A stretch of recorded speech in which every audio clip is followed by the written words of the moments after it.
Muy musicales. Muy melodiosos. Muy melodiosos el día de hoy. Bueno, ya tenemos aquí a Lorenzo Córdoba, consejero presidente del Instituto Nacional Electoral, porque decíamos hoy en la mañana, pues ahora sí ya habrán terminado las elecciones, por lo menos por lo que le toca al INE. Miren, por lo menos la nota aquí es que por lo menos desde hace meses no lo veía así, no tiene ojeras. Sí, hoy no trae ojeras. Ya tiene, es la nota. La nota del día de hoy es que no trae ojeras, o no ojeras tan pronunciadas. Tan pronunciadas. Lorenzo, bienvenido. Javi, Risco, encantado de estar con ustedes, gracias. Oye, pues estamos a 16 de julio. Entiendo muy bien que después de todo lo que ha hecho el INE, que ahorita nos contarás brevemente dónde está parado el Instituto Nacional Electoral, pues la estafeta le toca al tribunal. Ya estuvimos platicando aquí la semana pasada con la magistrada presidenta del Tribunal Electoral y ya nos contó pues lo que sigue, ¿no? Digamos, para ellos. Pero el Instituto Nacional Electoral, ahorita, ¿qué está haciendo en términos de la elección? Mira, la elección no ha terminado ni siquiera para el INE. Claro, la parte más intensa, que era toda la parte de organización, pues esa culminó, con la semana de cómputos, que fue la semana posterior a la elección. Sin embargo, hay dos actividades fundamentales que todavía están pendientes para el Instituto Nacional Electoral en el proceso electoral que no se ha terminado. En primer lugar, terminar la fiscalización de las campañas.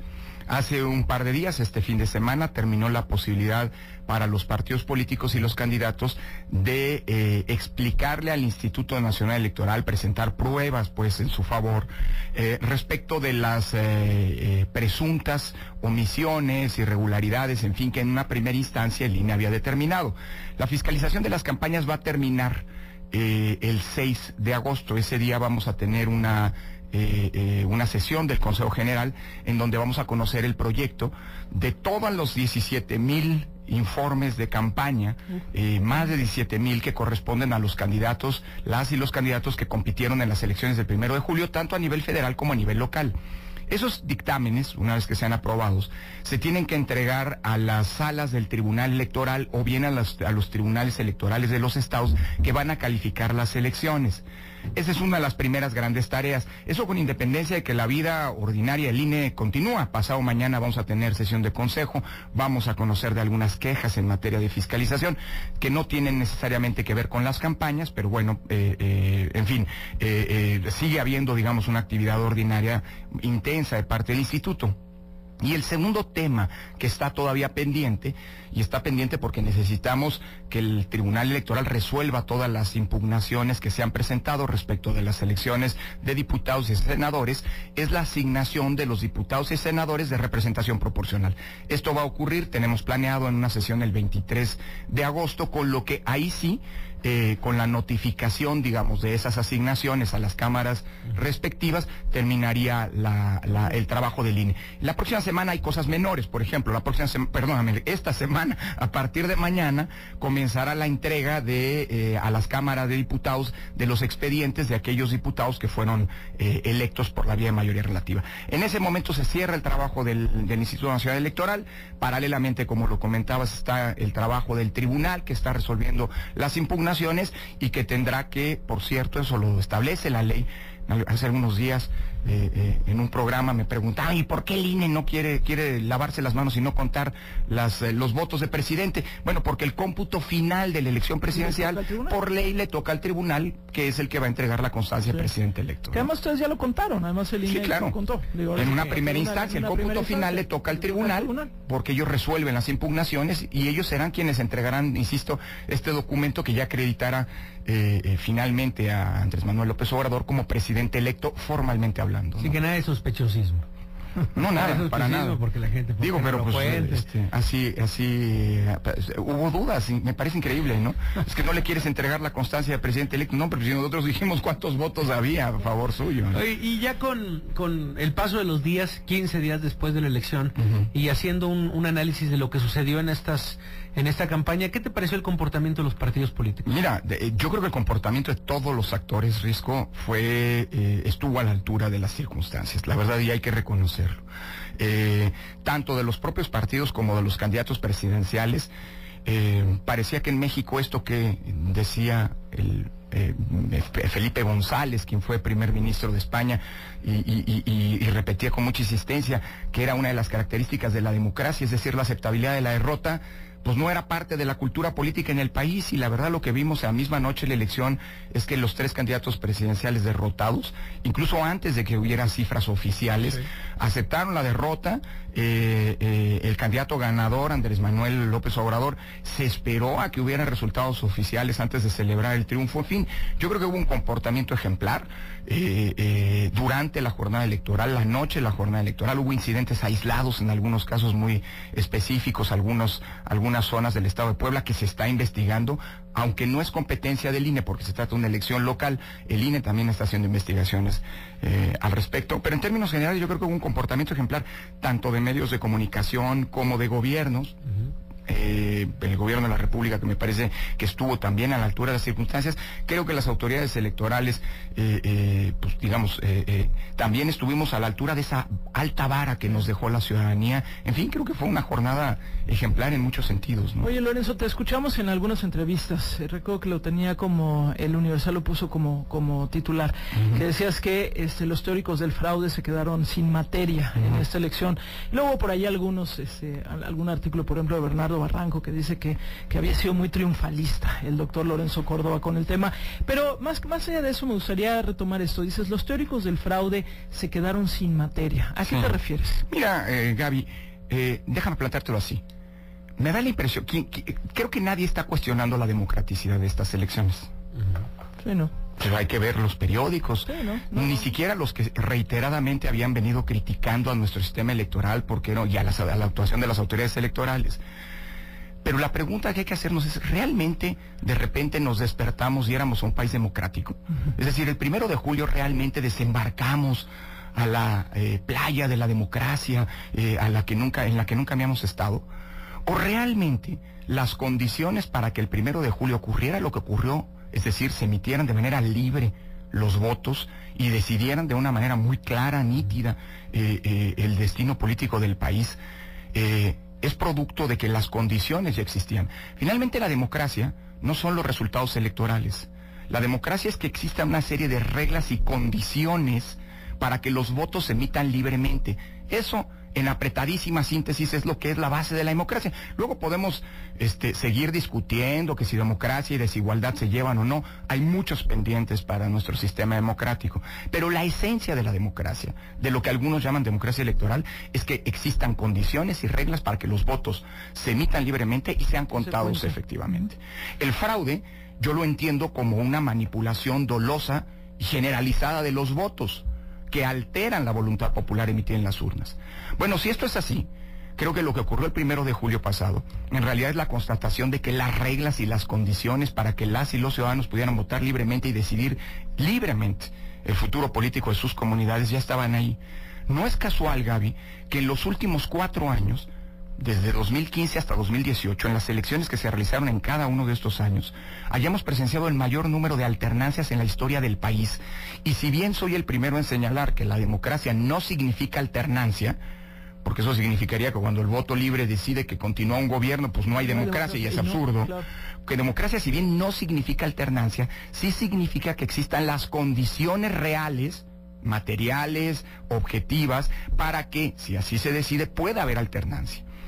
Y esas condiciones, perdón que lo diga, yo sé que hay muchos que se molestan y por eso mismo, yo creo que había muchos que estaban preparando una gran argumentación respecto de que por enésima ocasión había habido fraude en el país. ¿Los resultados ayudaron? Claro que ayudaron. Pero el dato duro es que las condiciones ya estaban allí. No habría sido posible si en México las elecciones no fueran libres, si no fueran equitativas, no habría sido posible que de 33 elecciones de gobernador que hemos tenido entre 2015 y 2018 haya habido 21 cambios en los gobiernos locales, y eso sin beneficiar necesariamente a un partido político. Si vamos a nivel municipal, la cosa es todavía más acentuada. El 1 de julio tuvimos el mayor grado índice de alternancia en una elección de la historia del país. Vuelvo a insistir, las condiciones ya estaban dadas. Lo que no existía, y hoy hay un extraordinario artículo de Ricardo Becerra, ayer se publicó, pero hoy se puede consultar, en donde dice eso. Pues finalmente, hombre, si hoy si las condiciones ya estaban allí, y eso es lo que ha permitido, digamos, que la política y la diversidad política se recree a través de las urnas de manera pacífica, pues es porque México, perdón que lo diga, desde el punto de vista electoral ya era democrático. No nos amanecimos democráticos de un día para otro. Esto implica procesos lentos, paulatinos, a eso me refiero, Gaby. Sí. Oye, nada más rápido, en ese sentido de los pendientes, nos preguntan mucho aquí los radioescuchas, ¿qué pasa con Puebla? Bueno, Puebla está en el ámbito de los tribunales. Llama mucho la atención que la única elección impugnada no haya sido ni la presidencial en Puebla, ni las de diputados senadores, ni la de diputados locales, ni la de alcaldes, salvo en algunos casos específicos, sino la de gobernador. Es ahí en donde se presentó una disputa. Yo siempre sostuve que era importante, hablando de la conducta de los actores políticos, pues que estuvieran a la altura los contendientes por la gubernatura de lo que había sido una jornada ejemplar. Hubo algunos casos en donde en 17 casillas hubo un grupo armado y embosado que disparaba al aire, incluso hasta lastimó en algunos casos heridas menores, pero de todos modos graves por el significado, algunos funcionarios de casilla, a una capacitadora nuestra del INE, implicó la suspensión en algunas casillas de manera temporal, en alguna otra de manera definitiva. Estamos hablando de 17 casillas, más allá de alguna serie de irregularidades adicionales, pero que son aisladas. Lo que nosotros planteamos al Consejo Local del INE, acuérdense que nosotros tenemos consejes en cada estado, es que hicieran un informe muy detallado con datos muy objetivos de lo que había ocurrido, para que, si bien no es competencia del INE la elección de gobernador, esto es importante señalarlo, la competencia del INE en Puebla terminó en el momento en que se cerró el cómputo en las casillas. Y nosotros somos responsables a partir de ese momento solo de los paquetes federales, donde van las elecciones de gobernador, los votos de las elecciones, de presidente, de senadores y de diputados. Y luego los paquetes locales, donde van las elecciones locales, eso ya es responsabilidad del órgano electoral del Estado. Nosotros mandamos un mensaje como INE de que se abriera en el recuento, en el cómputo distrital, el mayor número de paquetes. Fíjense que en la elección de Puebla, en la elección de presidente, en el cómputo de la elección presidencial en Puebla, nosotros abrimos cerca del 76% de los paquetes. En el OPLA abrieron solamente el 26% de los paquetes en gobernador. Nosotros mandamos el mensaje, pues oigan, abran todo lo que puedan para transparentar y evitar sospechosismo. Tomaron la decisión que tomaron, esa es una responsabilidad del órgano local que después habrá que revisar. El punto es que el INE lo que va a presentar es este informe, tanto a los tribunales como a las autoridades ministeriales, FEPADE federal y FEPADE local, para que sea tomado en cuenta en lo que son esas competencias. Hay que definir si hubo delitos, quiénes son los responsables y sancionarlos, y en el ámbito de los tribunales, si las condiciones que existieron pues dan o no para eventualmente, pues digamos, ser tomada en cuenta en la calificación de las elecciones. Pero es una cuestión que está en el ámbito local y esto es importante decidirlo. Tal vez lo más delicado de esta campaña, el tema de la violencia, sí, de la violencia política, de la violencia contra candidatos, contra personas que justamente participaban para llegar a un puesto de elección popular. ¿Qué reflexión te deja esto? ¿Es resultado de una dinámica violenta en la que vivimos, nuevas maneras de disputar el poder? ¿Qué te dice? Yo creo que es lo primero, Risco, lo digo con mucha franqueza. El INE tiene un registro de candidatos federales y locales, porque acuérdense que ante el INE se rinden cuentas. De todos los casos, digamos, de asesinatos de políticos, nosotros tenemos el registro de 27 candidatos y precandidatos, sobre todo locales, salvo un candidato, ustedes recordarán, a diputado federal de Piedras Negras, que fueron lamentablemente asesinados. Yo creo que lo que nos ocurrió y nos está ocurriendo es que México vive una de las peores crisis de seguridad de su historia. La violencia ya estaba allí, no la detonó el proceso electoral. Lo que ocurrió es que el proceso electoral se insertó y se realizó en un contexto de violencia, pues insisto, que ya estaba allí. 2017 fue el año con el mayor número de asesinatos de nuestra historia reciente. Eso con independencia del proceso electoral. Y esto, digámoslo así, pues lo que tuvimos fue el riesgo, lo digo hoy con todas las letras, de que la violencia desbordara o irrumpiera, si se quiere, en el proceso electoral. Me parece que esto no fue así. Los casos de candidatos, nosotros tuvimos cerca de 80,000 candidatos y precandidatos haciendo política durante los últimos 8 meses, 7 meses. Y bueno, lamentablemente, un solo candidato asesinado o precandidato sería suficiente para encender las luces de alerta. de alarma. Y creo que las luces de alarma y de alerta en materia de seguridad están encendidas desde hace mucho tiempo. Y este es uno de los grandes pendientes que como sociedad democrática tenemos que resolver democráticamente. Ahora, yo te diría que la jornada electoral fue una jornada ejemplar desde el punto de vista de la paz pública. Insisto, salvo algunos casos aislados, estos que menciono de Puebla, nuestro saldo es un saldo blanco en todo el país y tuvimos una operación en la que hubo cerca de 4 millones de ciudadanas y ciudadanos en distintos roles haciendo las elecciones, por no hablar de los 56 millones que salieron a votar. En ningún lado tenemos un reporte de que la gente dejó de votar por miedo derivado de la violencia o las cuestiones de seguridad. En ningún lado tenemos este reporte. Y yo creo que eso fue el resultado de un trabajo muy bien aceitado, en el que el INE, si bien no es responsable de la seguridad, pues sí en los días previos acordó con las instancias de seguridad federales que hubiera operativos, presencia visible de la fuerza pública en aquellos lugares donde era indispensable de una manera inhibitoria, el día de la jornada electoral, tener una capacidad de reacción inmediata, que afortunadamente, insisto, salvo casos muy aislados, no fue necesario, y en la noche de la elección, pues patrullajes para vigilar la seguridad de los paquetes electorales que estaban trasladándose de las casillas de nuestras oficinas. Yo creo, insisto, que desde el punto de vista de la violencia, esta elección, sobre todo la jornada electoral, tuvo un saldo blanco, sí debe hacernos reflexionar lo que significa vivir y recrear la democracia en un contexto de violencia, porque no podemos seguir estando adelante así. Los focos rojos están encendidos en ese sentido. Sí, y están encendidos en varios temas más, en temas de compra de voto, que también lo hemos hablado en otros momentos, pero bueno, por lo menos ahorita podemos decir, estamos acercándonos al cierre de este proceso electoral, aunque faltan pasos, y ya estaremos platicando también de los demás. Gracias, Lorenzo, por haber venido. Gaby, Risco, encantado de estar con ustedes siempre. Y muchas gracias. Perdón, Gaby, abuso 30 segundos. Venga.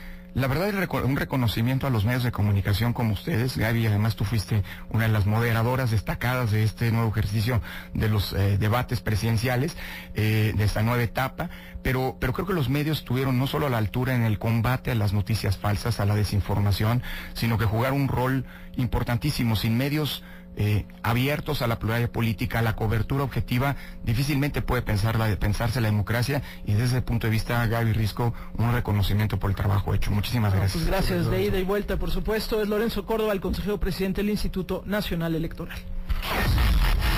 Así las cosas. Al regresar, en Así las cosas.